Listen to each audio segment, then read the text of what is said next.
All right, good morning, everyone. Thank you so much for coming. My name is Shannon Hickey. I'm the program manager for CMAP, and I'm really excited to be in this panel today. I got to decide which panel I got to be in, and I definitely chose urban agriculture. I'm so excited for this conversation. Urban agriculture, successes, challenges, and opportunities for Southeastern Mass. We have a great slate of panelists for you today. Just wanted to take a moment to thank some of our sponsors. This couldn't have been possible without them, particularly our lead sponsor, PCT Federal Credit Union. Really grateful for them. We don't have a ton of time. We have about an hour and a half. And so I wanted to just kind of dive in and welcome our moderator, Rose. So Rose Arruda is the coordinator for the Food Trust, Food Ventures, and Urban Agriculture programs at the Massachusetts Department of Agricultural Resources. Rose works to build community partnerships, promote innovative projects, and local initiatives to support food access. Since 2014, she has worked with and funded many urban farming enterprises and entrepreneurs that produce, cultivate, and sell agricultural products. Previous work includes over a decade of community organizing in Boston's Roxbury, Dorchester, and Mattapan neighborhoods on issue-based and political campaigns. Her first career was as a dairy farmer, and she is well acquainted with all of our panelists today. So we're gonna have a really great, robust conversation. Definitely put some questions in the chat for them as they go. But I'll turn it over to you now, Rose. All right, thank you so much. Thank you for that introduction. Yeah, I have been the coordinator since 2014. It's been an absolute pleasure. And I have to say that it's been great because we've had administration after administration really supporting this work. And I have to give a big shout out to my current boss, Commissioner John LeBeau. He really gets it and has been a strong supporter of the program. So I want to briefly touch on the beginning of the program and it's coming into existence because it's really important. It's aligned with how a lot of our urban ag businesses have come to manifest, and that's through public demands. In 2012, our former commissioner, Greg Watson, came back to MDAR. And at the same time, the city of Boston was developing their urban ag ordinances to legalize farming in the city, also known as, now it's called Article 89. So Commissioner Watson, he wanted to know, is there really interest in urban agriculture? And he cobbled together about $200,000. And we developed an RFR, which is also an application, and we put it out there. And with that application for $200,000, we received over $2 million in requests for grants. Thus, the program was born. So you can give me that slide now. The department supports urban agriculture primarily through its grant program. And we've organized conferences as well to support the sector. It's happening across the state, not just in Boston, but in Holyoke and Lawrence and Lowell and Worcester and Cambridge, Somerville and New Bedford, which I'll touch on later. And it's farming that's happening in really densely populated communities.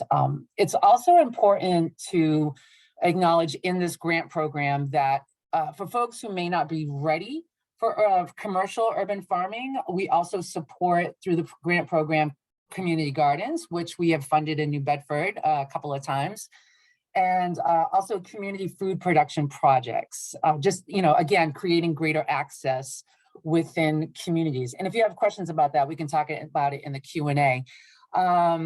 Urban ag happens in raised beds, in grounds. It happens on rooftops. It happens in greenhouses. It can be hydroponics. It can include bees. It can include chickens, but all of that takes policy. And we're going to talk about that a little later as well. The impacts of urban ag are really undeniable, and sometimes they're not tangible.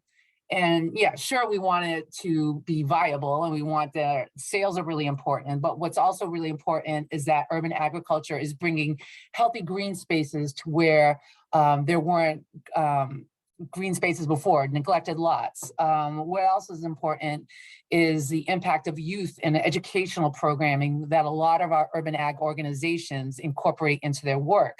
And also the access to fresh local food through farmers markets in low income communities. This is the kind of work that you'll be hearing about today. But I'm going to stop because we have 3 panelists who are my superheroes. They are the go-to experts in this sector.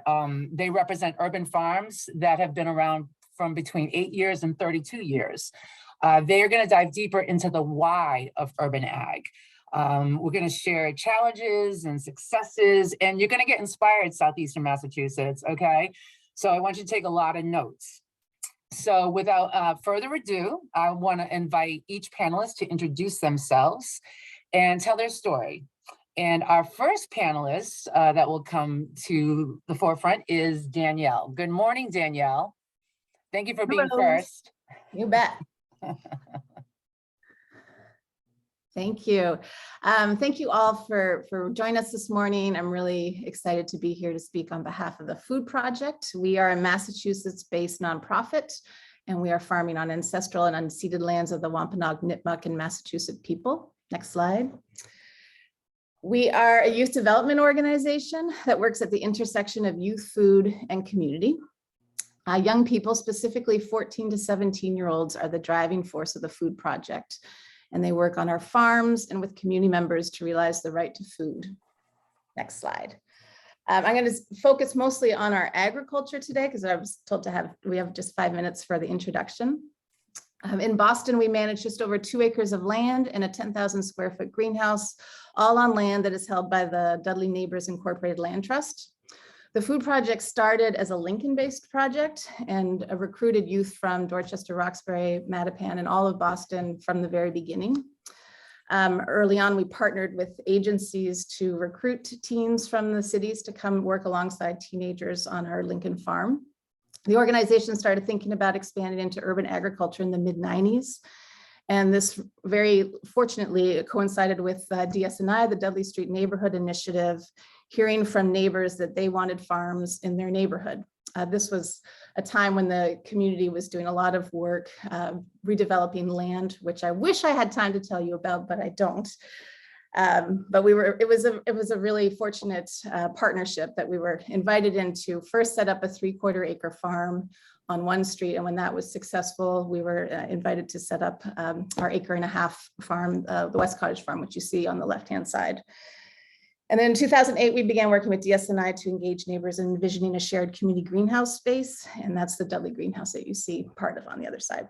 Next slide. So just a plug about DSNI, there's a great book, Streets of Hope, that tells about the story of how this organization came to be, but it is a community-based organization that came out of a neighborhood responding to the very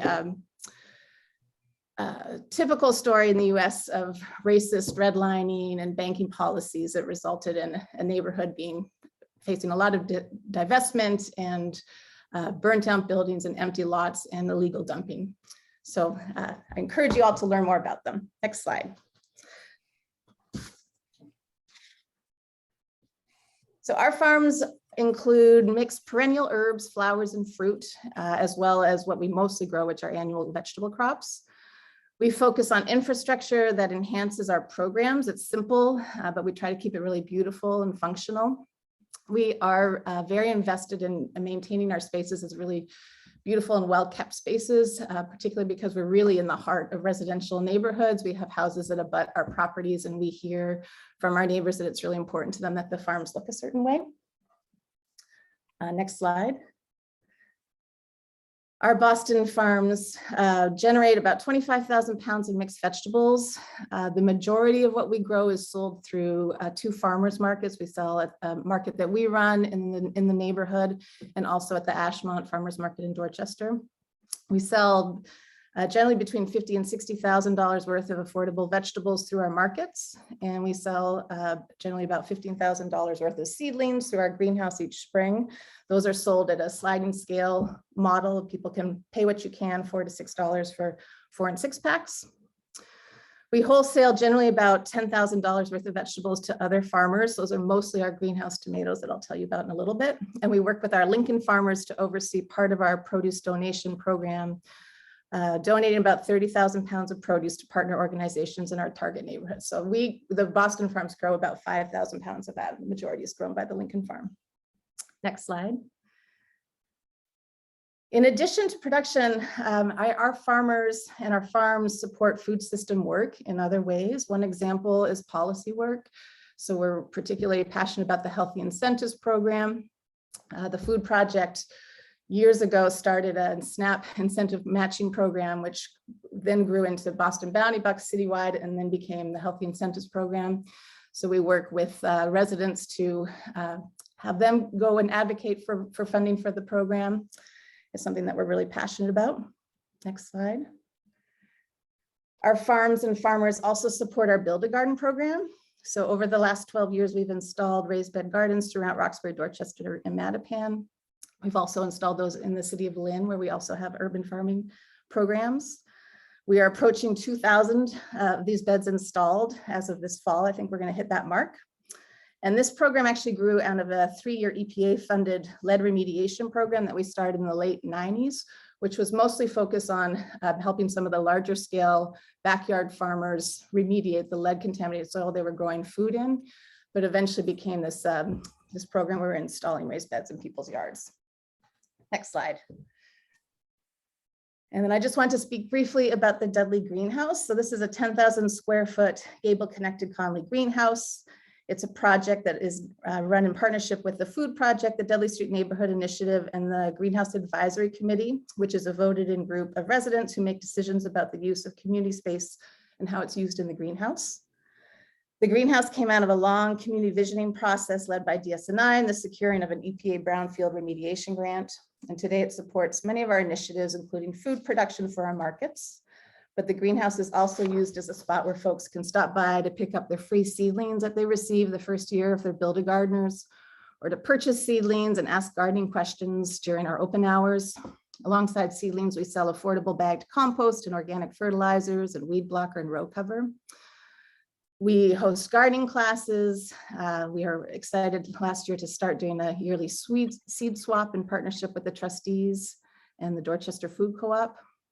And it's also a workspace where we build the raised beds that we install. It includes a community bay where community members can grow their own food and limited free space for other Dorchester-based organizations to grow seedlings for their own projects. And then I'll just show you a few pictures of the greenhouse. So these are just some of the pictures from workshops that we've held inside. The picture on your right-hand side is a gardening basics workshop, and you can see the raised beds. So in the community bay, people are growing in raised 4x8 raised beds. Next slide.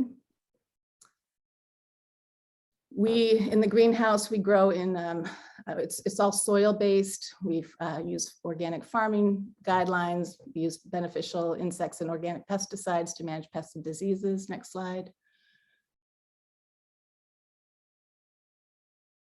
And this is just a couple pictures from the back where we are growing greenhouse tomatoes that are going to arrive this Friday as little babies that will be growing out. We order those in and grow them out. In the winter, we do really minimal heating. We just keep the greenhouse, we heat it so that it keeps it above freezing at nights when necessary. So we're growing mostly hardy greens. Next slide. And, you know, I just always like to stress that the greenhouse, I always say that the greenhouse is really like a small community center where the only activity is food. And so there's a lot of celebration of food and gardening that happens in there. In the last slide. And this is just some of the contact info. I welcome questions and reach out to me. I love to talk with folks about urban farming.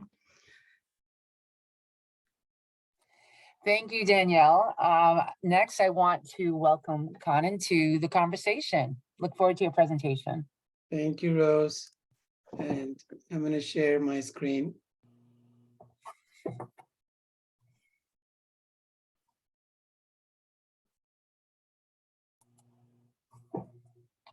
Are you able to see my slide? Yes. Great. All right. Thank you. Hi, everyone. Good morning. My name is Kanan. That was a lot of good information packed very well, Danielle. Really enjoyed your presentation. Really thankful for being here and really appreciated the keynote speech, and I'm looking forward to a conversation here. My name again is Kanan. I'm the director of East Farm. We're in East Boston, which is a food desert. It's a climate justice and an environmental justice community.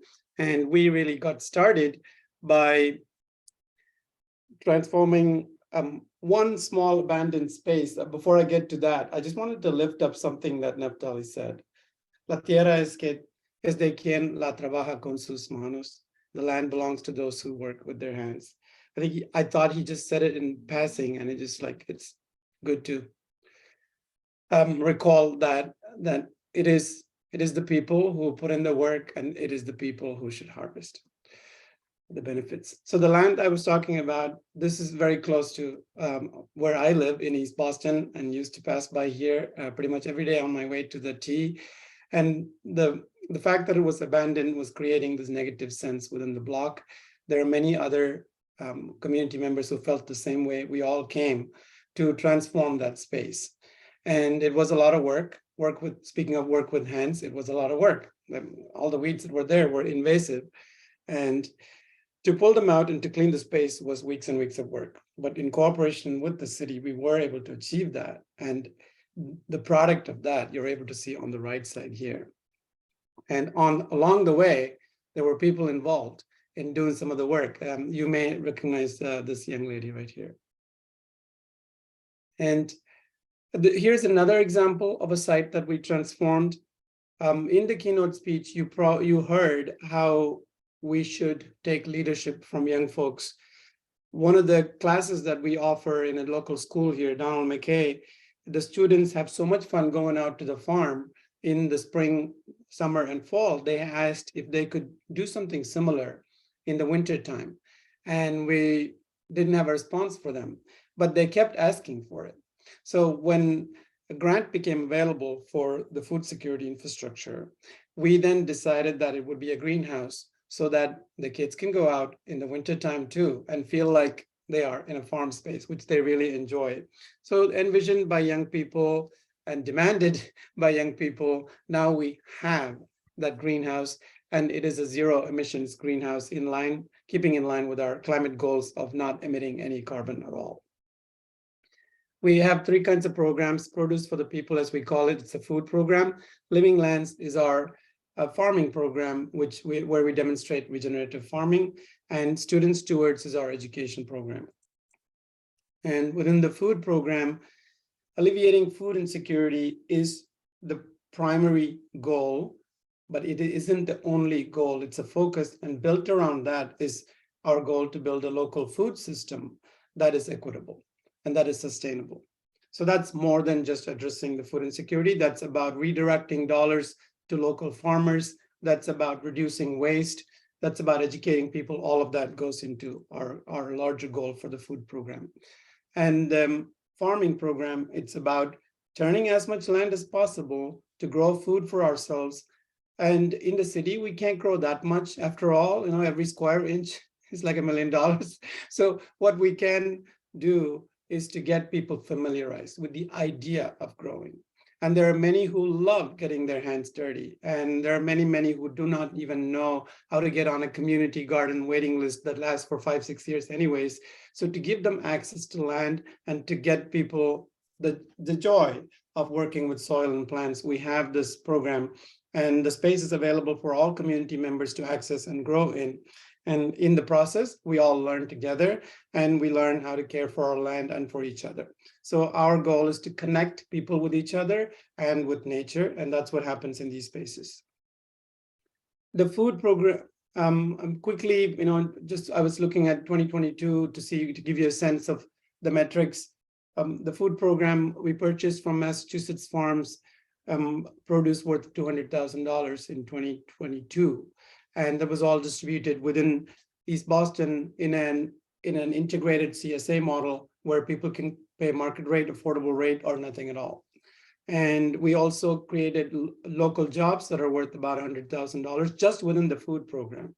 And there are 275 families, 75 senior citizens who benefited from this all year. And we also managed to destigmatize the food security, food aid. If a place becomes known as a food aid place, then the people who temporarily fall into poverty are reluctant to go. But by removing that stigma and saying that when you pick up food here, nobody knows whether you are in the free category or affordable category or market category, that makes it easier for people to step in and get the food they need. And we supported more than 10 Massachusetts farms in buying these purchases. The prices were determined by them for their own sustainability. Within the farming program, we completed building the greenhouse, which we're very proud of. You're welcome to visit. And we created, revitalized 3 school gardens and created raised beds for over 30 households in East Boston. And in our education program, we have summer programming, we have school term programming, as well as a teen program where the teens earn to learn farming or food systems, as well as environmental stewardship. So that's the Student Stewards program where I mentioned the summer program, the school term program, and the teen program, where the teens earn to learn. And kids, when they grow their own food, they are a little bit more ready to try things that they otherwise wouldn't be as happy to try. And this we see this happening in our spaces in real life, as from small children to teenagers, when they become familiar with the plant, they're more interested in trying the greens and vegetables. So ecfarm.com is the website. And you can come volunteer, you can reach out with questions. My name is Kanan at eastfarm.com. It is actually in my Zoom ID here. So if you'd like to look and ask questions. Thank you. I hope I didn't take too long. It was perfect. And as a neighbor, I just have to say, Easty! Okay, so last but absolutely not least, Apollo, good morning and welcome. Good morning, everyone. Apollo Catala at the Baloo Farm, which I manage. I'm also the Environmental Justice Coordinator for the parent organization, which is the Cotman Square Neighborhood Development Corporation, where housing is number one, but we take a comprehensive approach to it. So the farm is just a natural outgrowth of that approach. Next slide. And this is the beginning of the farm. It started really in the late part of the first decade as the urban farming interests, first decade of this first century, 2008, 2012, around there, where urban farming started getting a lot of attention. And the Baloo farm is on Baloo Avenue, and it's really 4 adjacent parcels that were formerly occupied by single family homes. And some of the comments made by Danielle are applicable here. A combination of redlining, white flight made it seem more sensible for homeowners to abandon their properties and let the city take it for taxes, which the city did, and they didn't take care of it, and they couldn't. And we ended up with dumping sites, and these dumping sites became a challenge and an opportunity at the same time. And Cotman Square reached out to the community, and we were able to vision. We went from a massive parking lot to a urban farm. And next slide, please.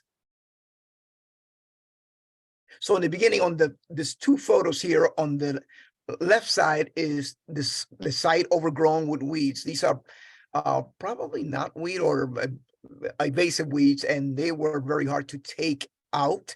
And the next side, and the next photo on the right side, are our beginning farm. And what you see here is a lot of wood chips and these grow bags. The grow bags were filled with organic soil. And the next slide. And here you go.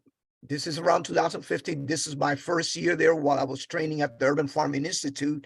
And I went there as a volunteer, and this was, kind of interesting. Little did I know that the next year I will become farm manager for the site. But what I want to go back to the previous slide for a second, because this is very relevant whenever you're putting in infrastructure into an urban area for farming purposes.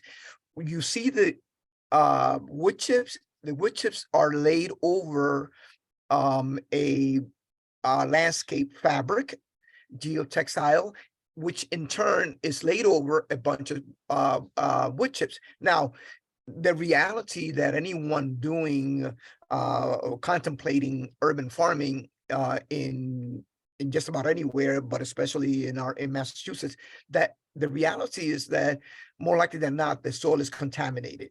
The EPA has the best practice, which is raised beds with a barrier on the bottom and fresh soil.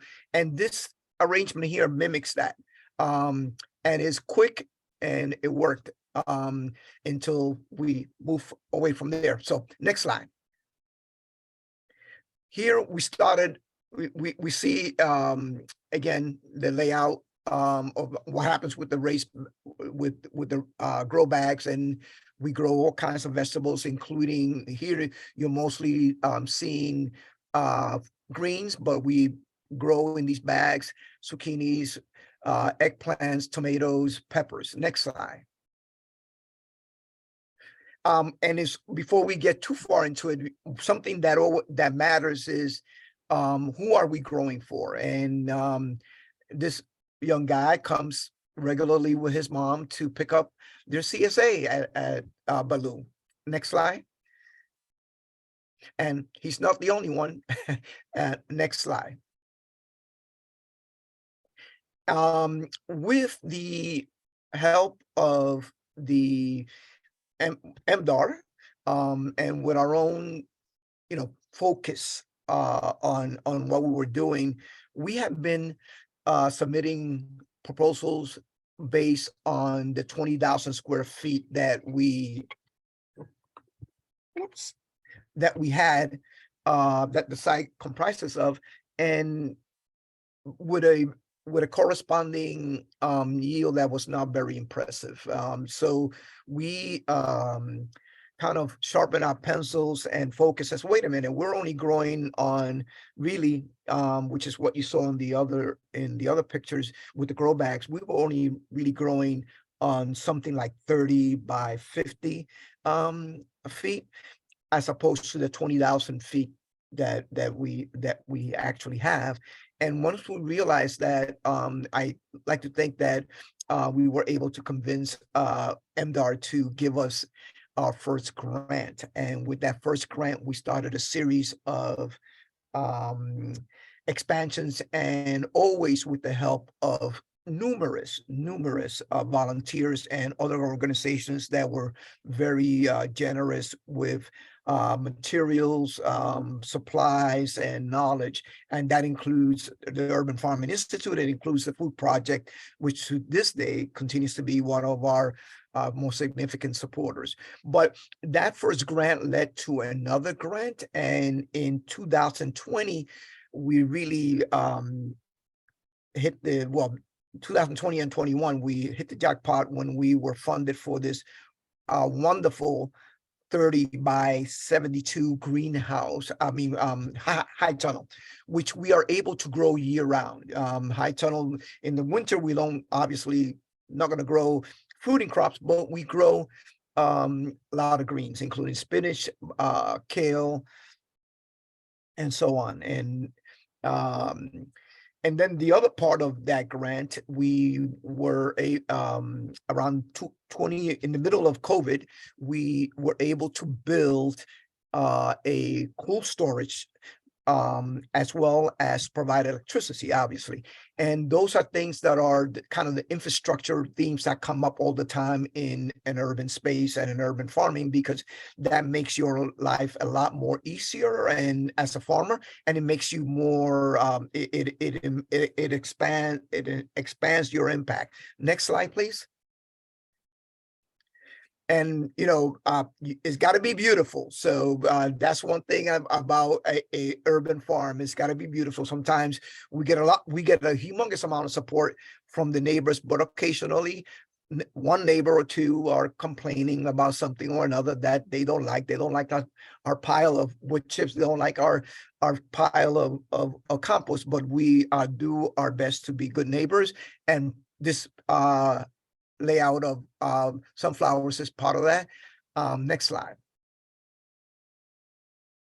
One thing that is very important, that urban farming to me does not just happen in the urban space. I like to think of it as part of a food system continuum that reaches out to the urban and to the beyond the urban space to the rural space and beyond. And it's amazing how with the proper infrastructure, a storage to keep things fresh, you can even bring in other produce and to complement what you have grown. That's what we do at Baloo. Next slide.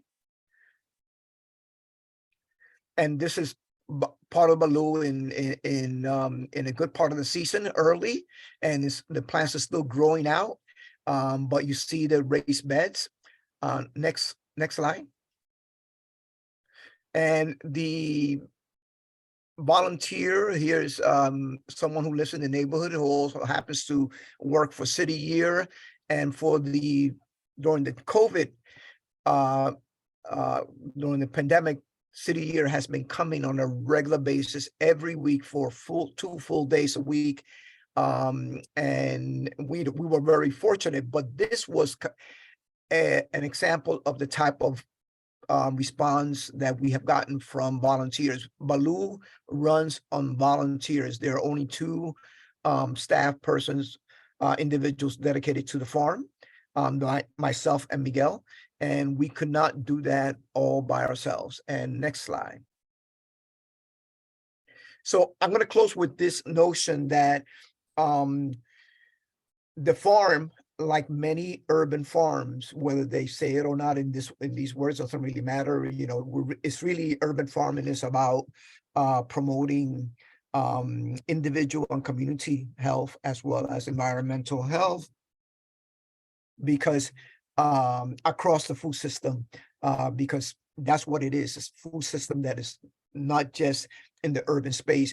Kind of made a very good point. The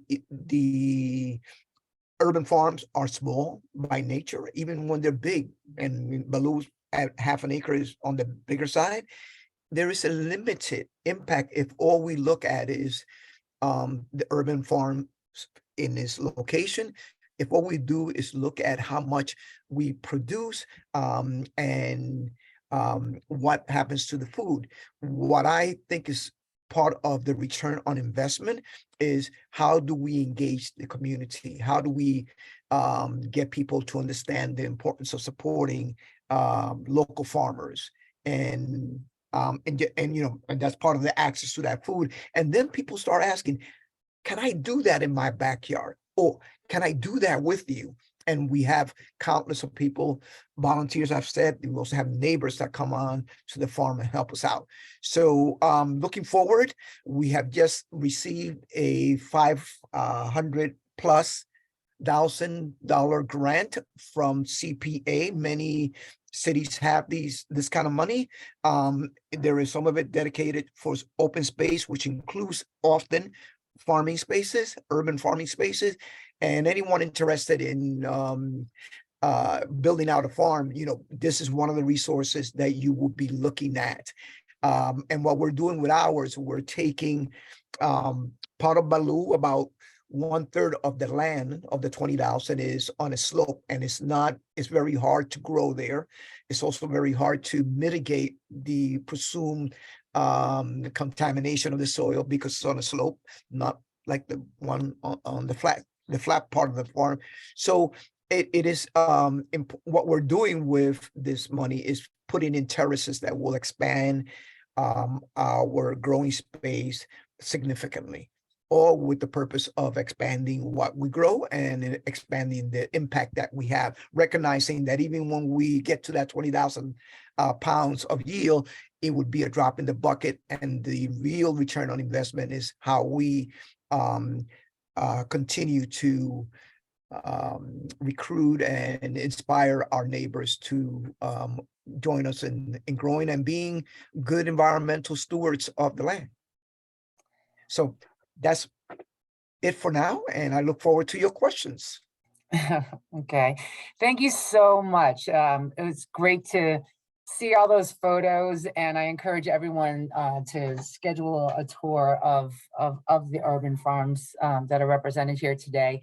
It just, honestly, I get so corny about this, but just being part of this work just expands my heart. It's just amazing.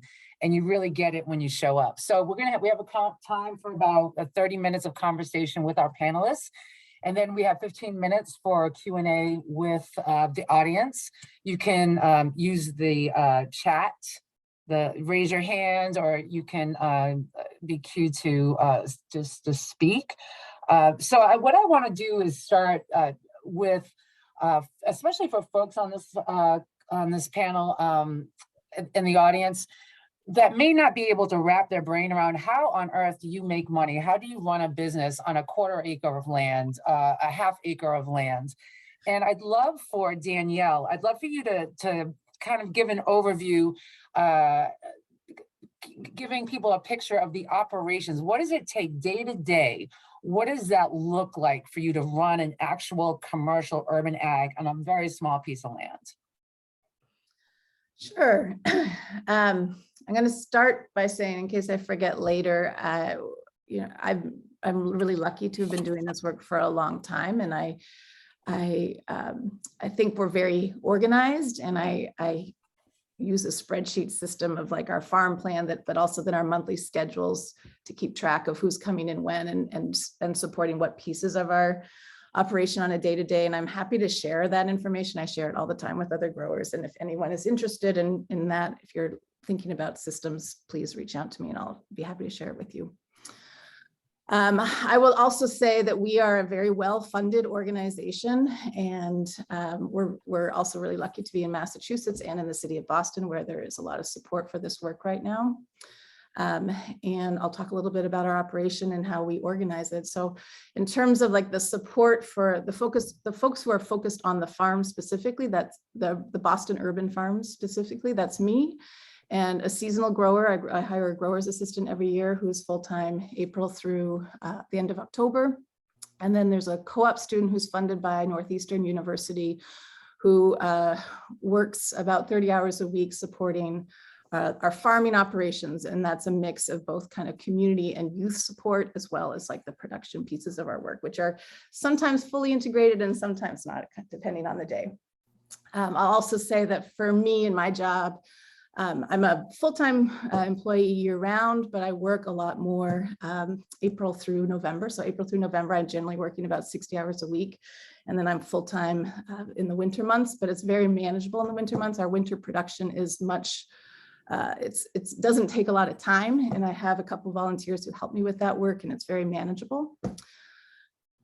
We also, so the way that this organization works, there is sometimes a lot of support for the farms and sometimes not.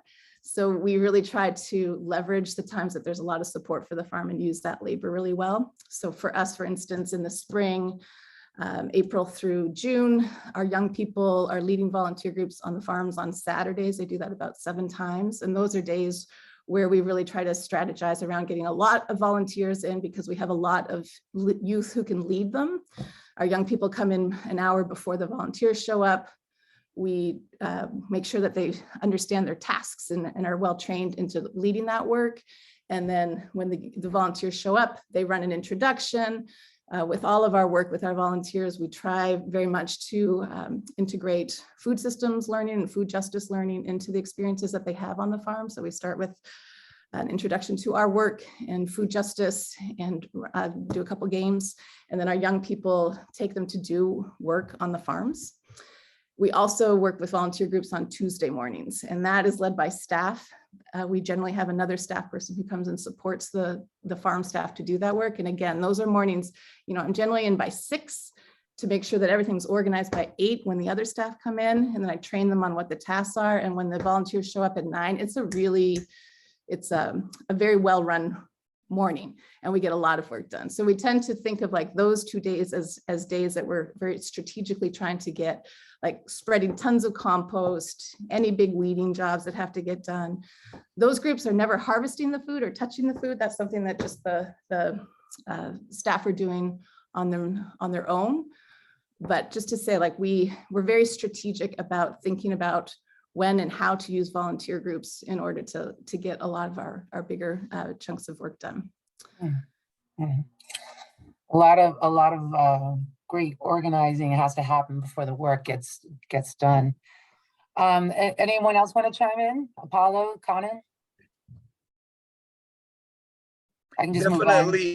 Definitely you have to, you're constantly, especially if you use a lot of volunteers, and volunteers are wonderful, because that's, that's part of the return on investment. People are interested, they learn. But that also means that you have to be very consistent about training them and keeping track of what I want to laugh because I once asked one of my rookie to give me 5 bunches of Swiss chard. And I said, 5 bunches? Yeah, that's clear enough. And I get 5 bunches of pulled out of the roots Swiss chard. And I said, okay, note to self, you really gotta explain these things and things that you're, if you've been doing it for a while, you kind of tend to take for granted, but you do, the same way that you maintain and take care of a plant, you have to take care of your volunteers, particularly those that come back over and over again. And we have a lot of those, and it worked out, but we do have to, in the morning, make sure that if they're newcomers, that they, that they are up to date, up to speed, and we constantly do that. Now, the day-to-day is intense during the growing season, and I happen to live 4 minutes walking distance from the farm, so I feel I am always there, including Saturdays and Sundays, and interestingly enough, or I'm grateful that usually there are volunteers there with me on Saturdays and Sundays, and we get it done. Definitely focusing on standard operating procedures for whatever aspect of the production cycle happens, whether it is the watering, whether it is fertilizing on a schedule, whether it's scouting for pests or disease. That is done better by doing it on a schedule, so that it's not, you're not being reactive, you're being proactive. Okay. Conan, I'd like to bring you into the conversation. So the next layer of thought for someone that's thinking about starting a commercial business in the city, farming, can you speak to infrastructure costs for starting and building up your farm, and how did you finance your business? Thank you, Rose. I'll also quickly address on your previous point. Our food program is sustainable through the revenue that it generates, because we also market to people who are able to pay market rate. And so that's something to remember. In the community is being gentrified, but the side effect is that there are folks with disposable income whose dollars can be directed towards our local farms, and and local jobs. And that allows us to break even within the food program and the farming program, where it's not sustainable with the revenue alone at this point. We are a nonprofit, so we're able to sustain ourselves through grants. But there again, we have plenty of potential for giving farm tours, for explaining to people how renewable energy efficiency, and all those things can work, for doing community workshops about rain barrels building and the raised bed building. Those are all revenue generating operations as well, which we need to increase. And then our education program, that the schools we work with, the schools actually pay for that. So that also is tending towards sustainability just from revenue, which is what we would like to sustain as much as possible through earned revenue. So the dependence on grants is less and less. And at a time when the grants may not be as plentifully flowing, we're still good. As for infrastructure, Luckily, the lands that we've gotten so far are government-owned lands, and we've been able to get them at a hefty price of maybe $100, but with the help of additional money to restore the land to a usable state, to a safe state. And so those kind of grants from city as well as state have been helpful. The city of Boston has a grassroots fund that can be put towards this. As Apollo pointed out, CPA is also useful here, Community Preservation Act, as funding that's for open spaces, that Boston is part of the state's CPA plan. So we do generate some funds from that. With the help of that, our greenhouse was in part built with that help, or the site was developed with that help. And the greenhouse itself was funded by the state's food security infrastructure grant, as well as the city's grassroots fund grant and local East Boston Foundation and other kinds of local community funding and many individuals funding as well. So it's funded at many levels by people who are interested in seeing better use of our land put towards community and better climate use. So that's for the capital. There are several sources available. In fact, for infrastructure, I would say there's much more sources available that we've identified than for labor. Ongoing expenses is where we have challenges in paying people. On that note, really volunteer engagement is critical because people want to give and they want to learn, and that's how you stay connected with the community. You know what is needed in the community, as opposed to making up artificial programs and trying to sell them. Instead, now you let the programs emerge from the community by being integrated, and volunteers are part of that. Having said that, it's important to pay people for work. And so we pay at least $17 for the youngsters and per hour, and for adults, at least $20. And we have several benefits as well to make it sustainable for people. When people come into this kind of work, we want their lives to be sustainable. We want them to do this work happily without having to worry about having to go get another job. So it's a critical value that we hold for paying people once they want to do this work regularly. Does that answer the question, or did I go off? Sure. Danielle or Apollo want to chime in on that? Yeah, I think that Kevin is totally correct. I think we have to be mindful of who's working, and while it is great to have volunteers,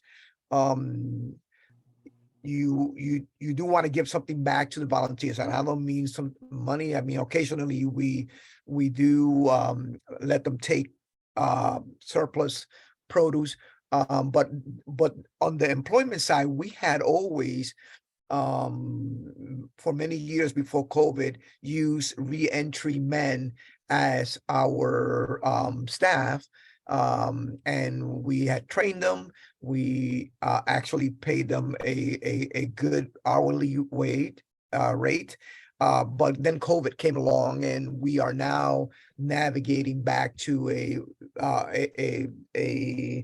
space where we would allow where we will be allowed to bring those individuals back. But as the farm gets bigger, we need to be mindful of that we need more than 2 paid staff, and we'll do it. And Cotman Square is very committed to paying a good wage. We actually were paying back in 2020 or 19 to 20, we're paying $20 an hour for our men of color re-entry folks who work the farm every day. Mm-hmm. Thank you. Danielle, I want to touch on community and community impact. I mean, you're all operating in really densely populated neighborhoods. What is the role of community regarding your farm's mission and the decision-making that you take into mind when you're operating in your farm? Like, how much of a role do your neighbors and abutters and customers play with your decision-making?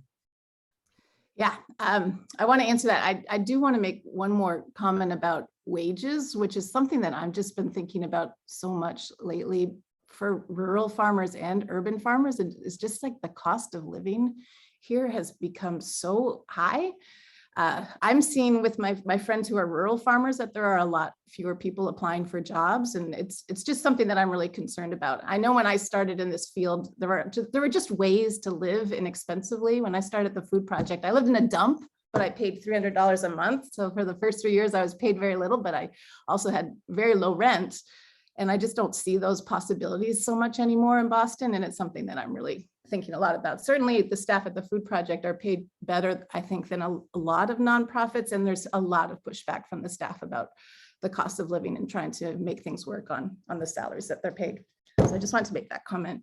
And then in terms of community, so we do that work in a lot of different ways. I think one of the things, when I first worked at the food project, which was in the summer of 2000 on the Lincoln farm, something that I think what I was most excited about with the food project when I was learning about the Boston farms is I really loved when the food project started setting up the farms in 1997 and we're figuring out how to deal with lead in the soils. They immediately realized that there were a lot of Cape Verdean farmers in particular, African Americans as well, but in the neighborhood who were growing food in empty lots, and it was all lead contaminated soil. And they did some testing and realized that it was much higher even than they had thought. And so the first thing that the food project did was they secured an EPA soil remediation grant that was specifically for community growers. So not for the food project, but for the small scale growers who were working in the neighborhood. And a lot of work was done in those 3 years to clean up a lot of the smaller, a lot of the bigger small farms that were individually held by growers.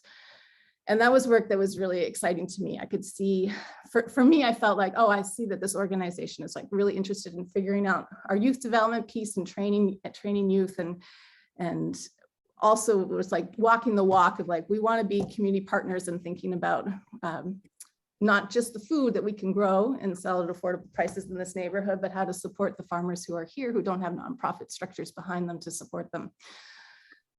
So that was an early example. And I would say that the work that we do with community has not necessarily been consistent. So for instance, with the greenhouse, that came out of a very intentional planning process. It was done in partnership with DSNI and has resulted in a greenhouse advisory committee that makes most of the decisions about how community program runs out of that greenhouse. And it's a voted in group every 2 years. There's a lot of structure around it. But then like other work, so for instance, when we were developing the SNAP matching program, we brought together groups to kind of consult, and then we would bring together groups of residents who were SNAP users sort of like once a year to give us feedback about the program, but not necessarily in a long, consistent way. And then I would also just say, the nature of urban farming is that I'm in the neighborhood every day, usually for 10 hours a day. So people know where I am, and I get a lot of feedback on an immediate basis, which is really helpful, like particularly for farm planning. If the neighbors think that the shell beans I sent to the market were a little too dry, I'm going to hear it. So I get like a lot of really consistent feedback, which is super helpful in terms of our planning and how to respond.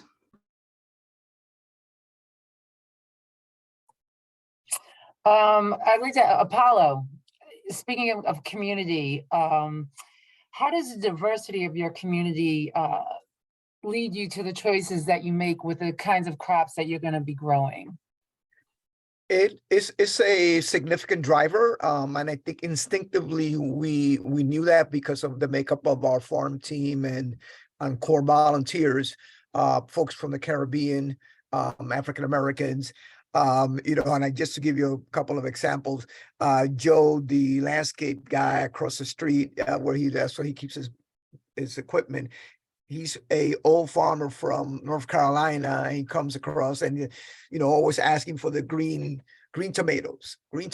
That's all he wants. And then he'll coach me on the cucumber quality, and then he loves the okra, and all people love okra. I have an African couple that comes, and all they want is the okra leaves. So we take a different approach we now know that okra it gives us two crops, the pods, as well as the leaves, which I have never even, grown up, and I've grown up eating okra. In fact, okra is one of my favorites vegetables.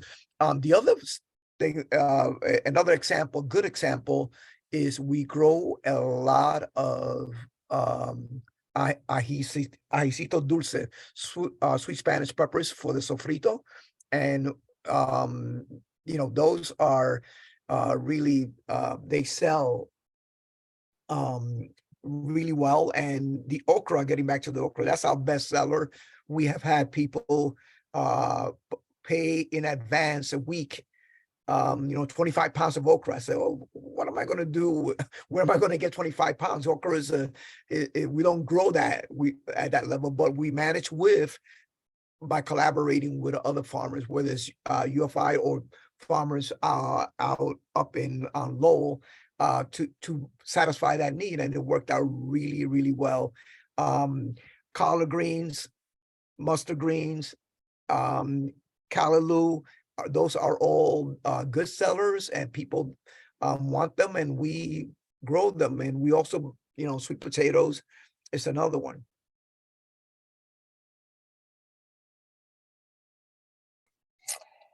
Connie, I want to touch on something that you've already spoken to, and that's partnerships.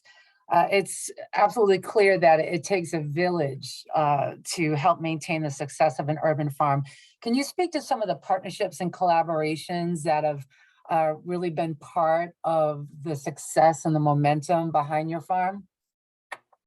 Sure, Rose.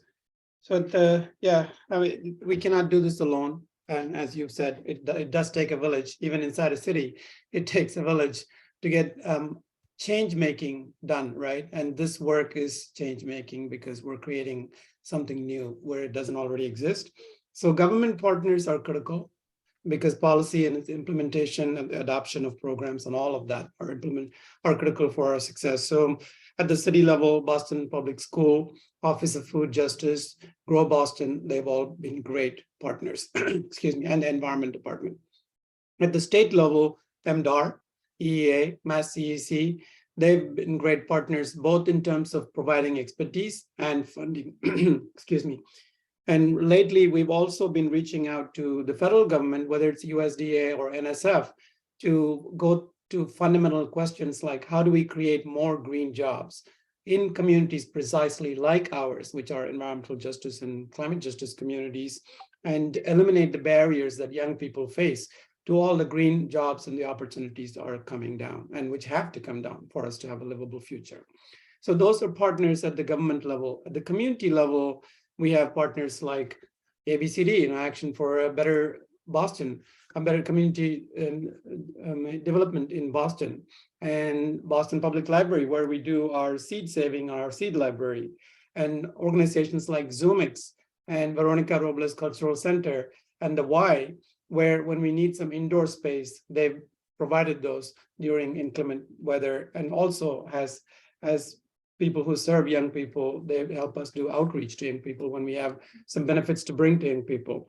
And companies like Channel Fish, which are food waste management, fish waste, particularly management companies, but somehow because of the weird supply chain systems that we have, sometimes very, very good high quality fish, which is produced by some high quality fishing companies or harvested by them, they just don't have the contracts in place to give them to correct restaurants and other kinds of vendors. So they would say, we're going to just give it to the waste management company. And they call us, and this is good protein. How much are you going to pay for a fresh whole salmon, right? So this we're able to give out to the community through partners like Channel Fish and Pierce Park Sailing Center, who's an education partner for us, Maverick Landing Community Services, Boston Housing Authority, and churches like Grace Federated and EJ organizations like Green Roots.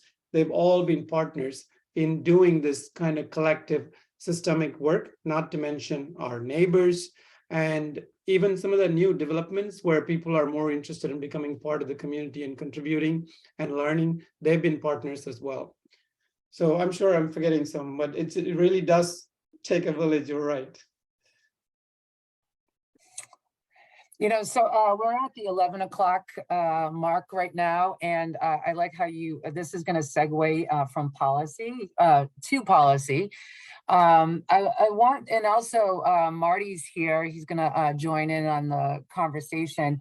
But Danielle, I wanted to ask you with regards to urban ag and stakeholders. How can stakeholders help municipalities support and facilitate urban farming? And we're looking through the lens of policy. In your experience, how do you see that? I mean, I think first and foremost, showing up. When the city called me, so have we talked about Article 89? I can't even remember. We have not. So Article 89 is the legislation that actually, Rose, do you want to talk about it? Do you want to introduce Article 89? I mentioned it briefly, but yeah, it's basically making farming in the city legal. It was a 2-year process, 8 o'clock in the morning at City Hall, once a month. Oh my God. Yeah. When the city called me about forming this committee for Article 89, first of all, I remember I was turning a compost pile. They called me and they're like, we want to bring this committee together to legalize urban agriculture. And I thought it was so funny because I was like, what are we even talking about? I've been doing it's happening. Has it been illegal this whole time? And it took me a minute to like understand the importance of it. And then it was a really incredible experience. I was really glad to be a part of it. And I was really glad for all the members of the public who showed up at 8 a.m. for those meetings. First and foremost, because it really showed that there was a lot of interest and excitement about urban agriculture. So I would say like the first thing is just showing up. I know like that's like that. I have learned that is step one in terms of showing that there's interest and excitement, and that is what leads to funding to make sure that these things happen. So being a voice for this work is really important. I always tell people it's I'm really grateful that we have like a whole roster of neighbors who will, I know who to call if I need somebody to talk about HIP. I know who to call if I need someone to talk about the value of a beautiful farm so we can get a new fence. We have a lot of people who will just happily like write a letter or call whoever I need them to call to do that work. So being a partner in that kind of stuff is really important because funders really want to hear community voices, as they should. So I would say that's the first thing. Yeah. And speaking of Article 89, I want to ask Conan, how do you think that Boston's policies can be tailored for other municipalities? Because I know in Somerville, they have a very pared down set of ordinances for urban ag, and Boston's is very complicated. But what would you say? What's your take on tailoring it to other municipalities? I think what the other municipalities should call Danielle as she's turning compost, and they should call you for 8 a.m. meeting. And so I think there's experience here in the city, right? And municipalities can learn from each other. That's really the bottom line. Instead of starting from scratch, which takes a long time to figure this out, and some amount of uniformity across the state would also be useful, because we're all going to want to work with each other. And if we have inconsistent methods, that would make it hard. I know it has to be tailored because the way land is used can be different when the prices are different across land, and that's likely, the economy is likely to impact the zoning as well. That's just a reality. But outside of such constraints, ensuring health, ensuring the ease of starting a farm, ensuring the economic viability of farming, all of that, those goals are the same. So for those of the municipalities like Boston, which have figured it out, to be included by other municipalities who want to figure out would be the first option.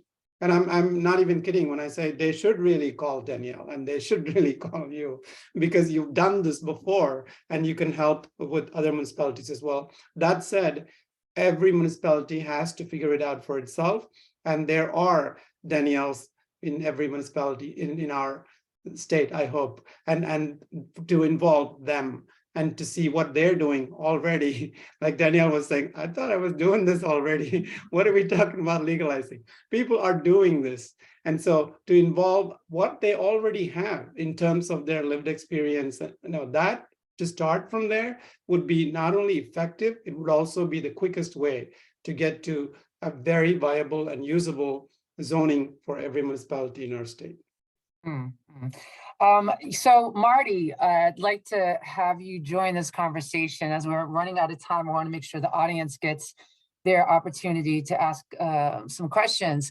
What do you think are some of the policies that we should focus on, especially for our folks in Southeastern Massachusetts, with regards to uplifting urban agriculture?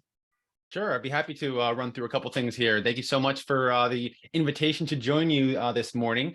For folks who I don't know, my name is Marty Dagoberto Driggs. I'm the policy director for NOFA Mass. That's the Northeast Organic Farming Association of Massachusetts. We're a statewide network of farmers, gardeners, growers, landscapers, foodies, food activists, all working together through education and advocacy to increase the availability and production of organic food that's coming from living soil and grown without the use of synthetic pesticides and fertilizers.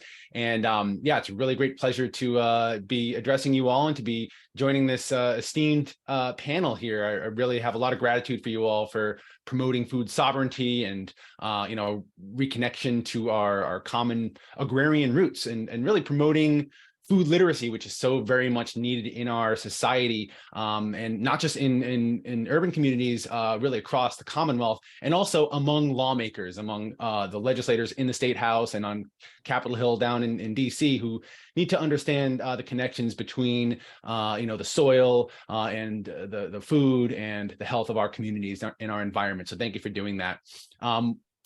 Just one general, as was alluded to earlier, really just getting to know lawmakers is a really important way to promote urban agriculture, because our legislators from the Boston area and Southeastern Mass really need to know that they are also representing farmers, and they're representing urban farmers. So helping to educate them, build relationships with them, help them understand these concept of food literacy is going to be really important to make sure that we have representation for agriculture across the board in the legislature.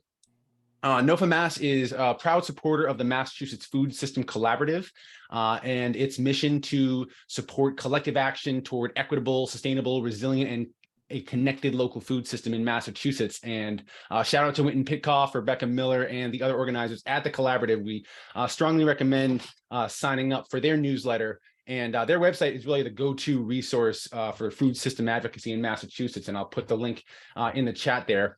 I'm just going to highlight a couple of bills that the legislative allies of the collaborative filed in January. And we're really going to need anyone and everyone to contact their own legislators, ask them to co-sponsor and support the movement on these bills. And you can find all the details and a guide for advocates on the collaborative's website. But on that first point of food literacy, there is a bill that Senator Jason Lewis and Reps Vargas and Dome have introduced, which will add food literacy to the list of topics that students should learn about in school. So again, making that connection so that we have a society that's valuing agriculture, valuing the connection to our food. And that, of course, will have systemic improvements. But particular to urban agriculture, an issue that we're going to be hearing more and more about for all types of agriculture, and unfortunately also specific to urban agriculture, is the issue of PFAS contamination. And we have a bill that NOFA Mass is working with the collaborative and other agricultural allies on that's been introduced by Senator Joe Comerford and Rep Schmid, who is a rep there in the Southeast, an act protecting our soil and farms from PFAS contamination. And this is going to be really important to make sure that the burden of protecting our families and our communities from these forever chemicals does not fall on our farmers who are already, surviving on razor thin margins. And, to compound the environmental injustice of contaminated soil in urban growing environments, there's a lot of concern about the potential contamination happening because of the contamination of the compost streams from the use of these biosolids, which, as we unfortunately learned recently, in Massachusetts with the Westminster case, have been contaminated with these forever chemicals. So we want to make sure that there's funding available for the technical assistance, the testing, and the potential income replacement and potential farm buyouts for operations that are impacted by these PFAS chemicals. And there'll be a workshop later this afternoon to really dig into that. An act promoting equity in agriculture, again, by Senator Joe Comerford and Representative Natalie Blais. And I know I'm going through a lot right here. You can find it there on the website. Thank you for putting it in there again. But an act promoting equity in agriculture would establish a commission that would specifically be charged with developing recommendations for the Department of Agriculture to more equitably serve socially disadvantaged farmers and to address the historic disparities in these programs that we've heard about this morning. HIP has been a major focus of the collaborative for years now, and Senator Goby and Rep. Dome have introduced a bill that would establish a framework for the long-term sustainability of the program, so we don't have to be going year after year and trying to get that funding, but really lock that in. We all have heard and understand how valuable it is to have the HIP program to both support our local farms and bring nutrient-dense food to food insecure communities. And then finally, a proposal for a legislative amendment to the Constitution. This is a big one that's going to take at least 2 cycles. It takes 4 years to get a potential amendment to the Massachusetts Constitution, but this would authorize lower tax rates for agricultural land, regardless of the size. Currently, there's a 5-acre minimum, so this would remove the acreage requirement to make urban farms eligible for the agricultural tax exemption.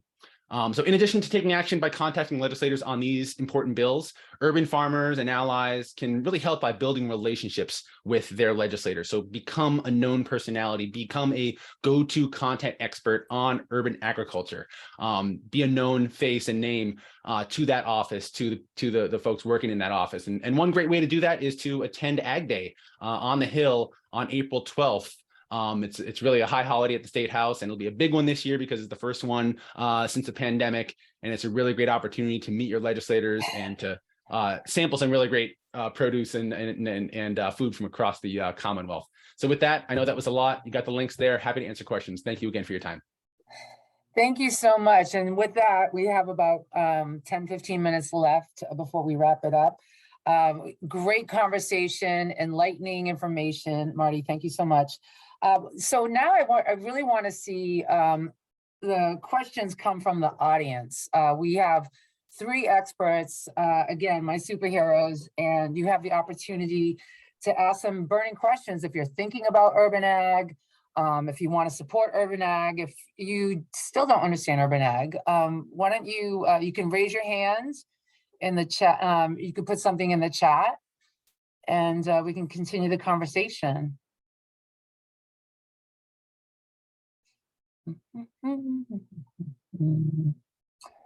All right, I'm going to keep it rolling. I'm not into silence. I want to ask our urban farmers, what are some of the constraints that impact what you do on a daily basis?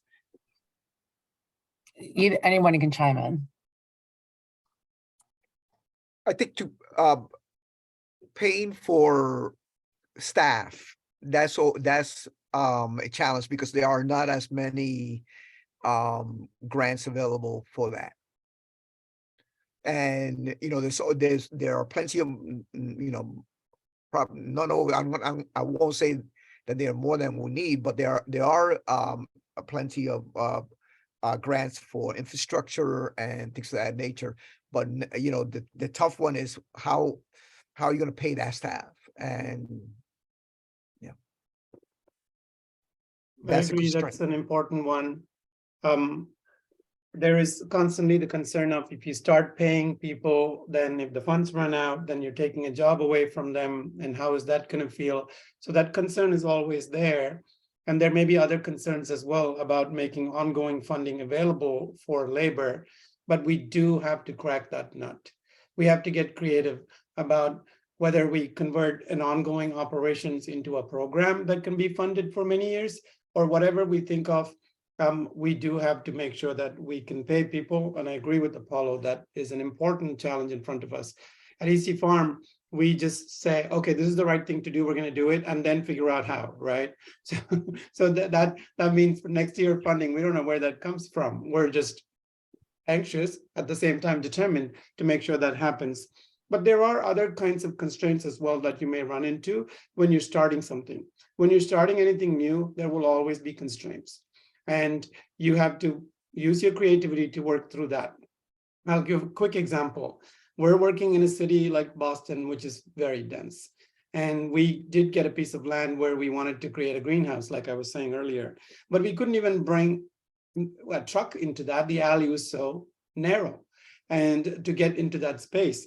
And this is where we want to do geothermal drilling. And those rigs are big. You know, that's not the place where we are getting a lot of sunlight, so we can't run on solar. Remember, we decided we don't want to do carbon.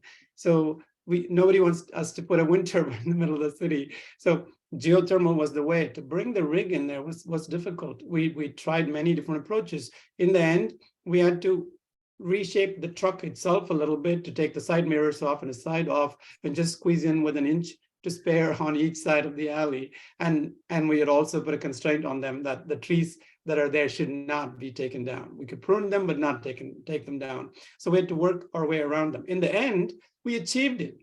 So it was really just trying and being creative, and then saying, this is what our bottom line is, and we're going to figure out a way, and then bringing all the resources that you have to bear to figure it out. You can do that. And I mean, there are other examples as well, but anything that you start new, don't expect it to be easy. It will be difficult. Whether you see it as a constraint or a hindrance, it will be there.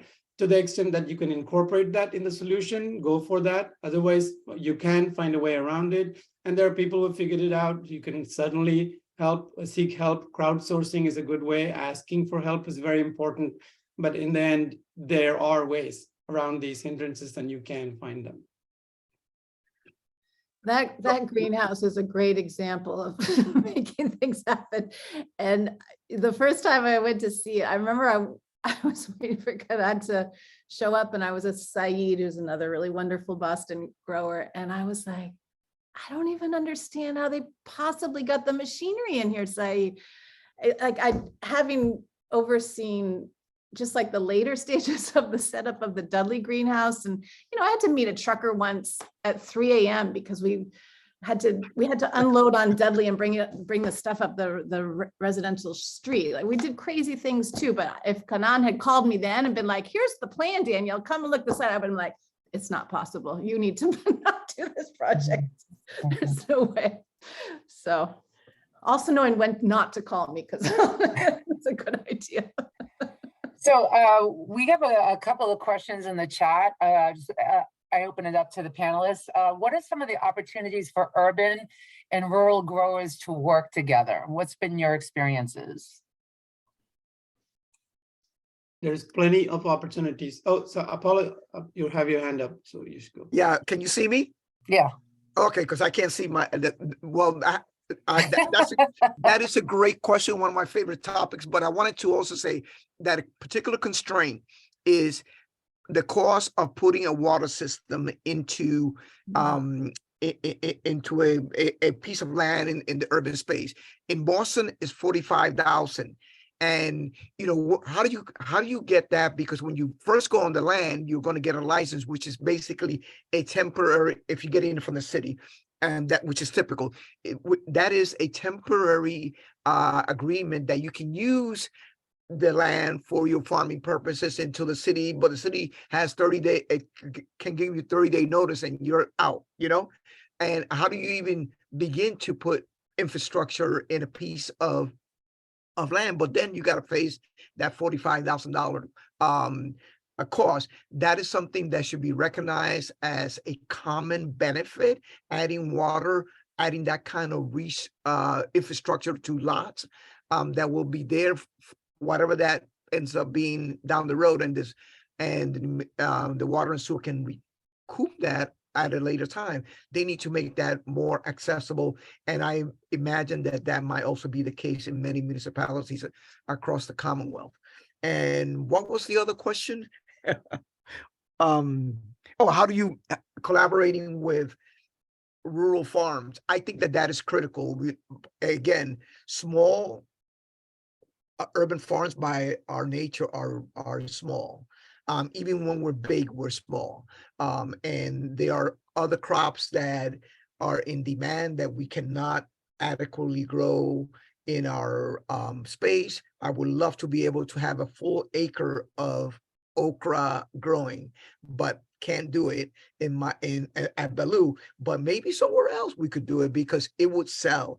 And mind you, one of our primary distribution places is the Cotman Square Farmers Market, which is in an area with families of very relatively low income, and they fight over this. I mean, not physically, but they haggle over it. They come early and they try to get on the line first because they want to buy our okra. So there's a demand there, and we subsidize the cost, but it's not by a lot. So it could be a win-win for everyone, but even it can be a better and broader win-win for more than just everyone in the urban space, if it includes rural farmers as well. And that's where there is definitely potential, great potential in collaborating with the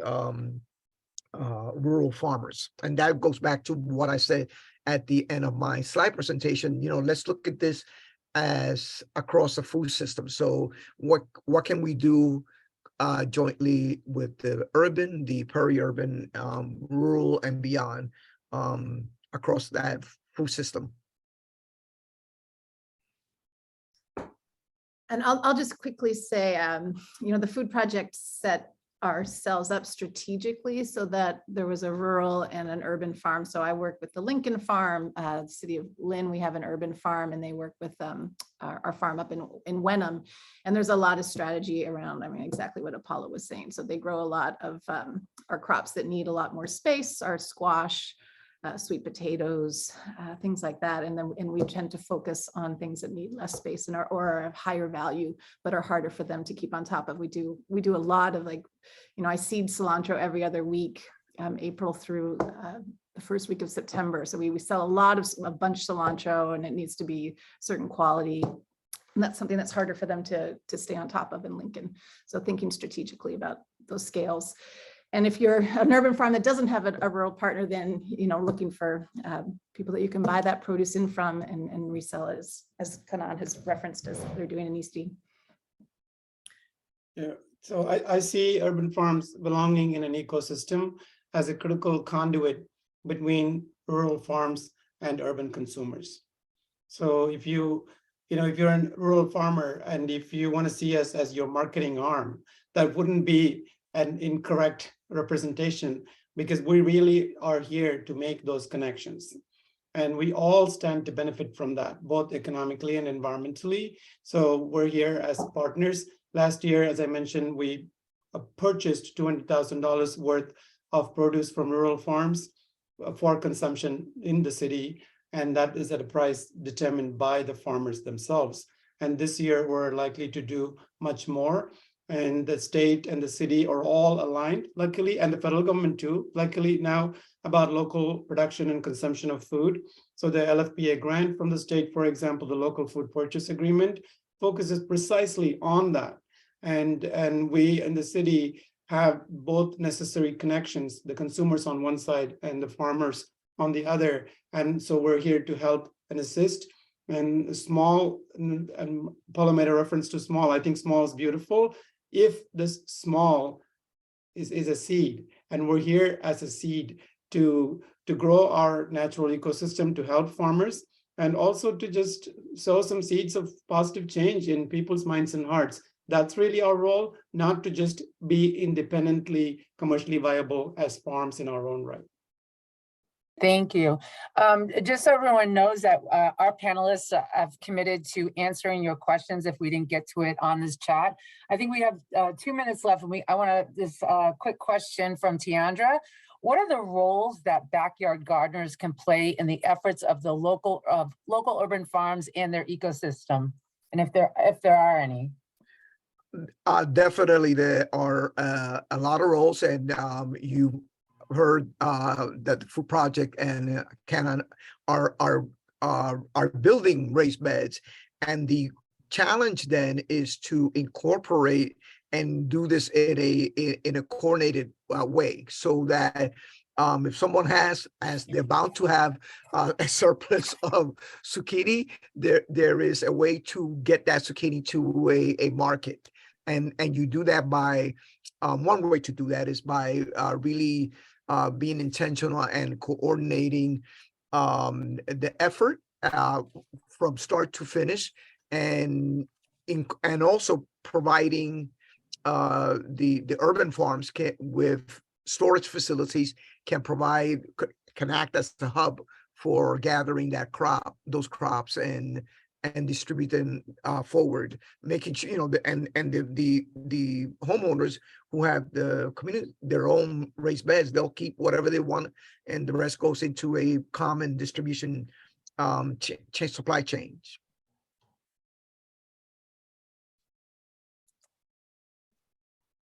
Danielle, you have anything to say on that?